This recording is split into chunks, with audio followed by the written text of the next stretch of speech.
Hi, it's Angela from North Carolina, and welcome to Movie Mondays. Today I want to talk about my favorite part of going to the movies, which is popcorn. I feel like I need to pay popcorn the respect that it's due. The European explorers, when they first arrived in the Americas, they were just so intrigued by popcorn. They'd never seen it. And as early as 1612, some French explorers in the Great Lakes saw the Iroquois Indians heating it buried in sand and pottery, and one of their specialties was popcorn soup. But there was a missionary in Peru, and he was there from 1609 to 1629, and he wrote in letters that the Peruvian Indians toasted a certain kind of corn until it burst, and he said that they used it as a confection, which is what we would call a snack. So that's truly where the way we eat popcorn started. And popcorn swept the Americas for centuries.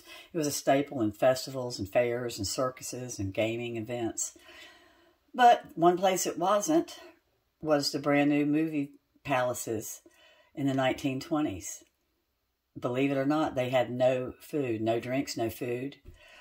They were filled with rich carpeting. They had velvet seats, crystal chandeliers. They were so expensive. Many of them would have been in the millions of dollars in today's money. So they weren't going to allow food. They had signs all over the entrances, no food allowed. But by the 1930s, there were some theaters that were letting people have wagons and stalls outside of the theaters, like vendors, but they weren't allowed to bring the peanuts or the popcorn in. So it's hard to believe to me, because concession stands now, it's 85% of movies' profits. So one of the first movie theater popcorn vendors was this farmer's widow, and her name was Julia Braden.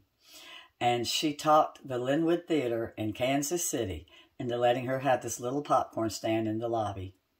And by the end of the first year, she had 4 theaters. She had 4 stands in 4 theaters. And she made a profit of $14,000. I believe popcorn is a $2,500 markup. And so the $14,000 back in 1930 would have been $336,000 in today's money.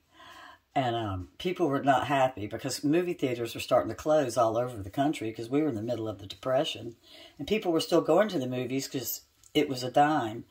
And they would buy a $5 bag of popcorn, you know, from Julia, the lady that had hers in Kansas City, or vendors outside all over the country. And so they started realizing how much money that Julia was making in Kansas City. And next thing you know, popcorn lady Julia is out. Concession stands are now in. And carpets were ripped up nationwide. And so we have Julia Braden to thank for the popcorn that we have today. Well, listen, thanks for watching, and I appreciate it. And I hope you enjoyed a little bit about the history of movie theater popcorn. I don't know what we would do without it. My mother and I used to look at each other sometime in the summer and say that we were feeling like some popcorn, and within just a few minutes, she would grab her keys and we'd be out the door heading to a matinee. She gave me my love of movies. Thanks a lot. Have a good week. Bye-bye.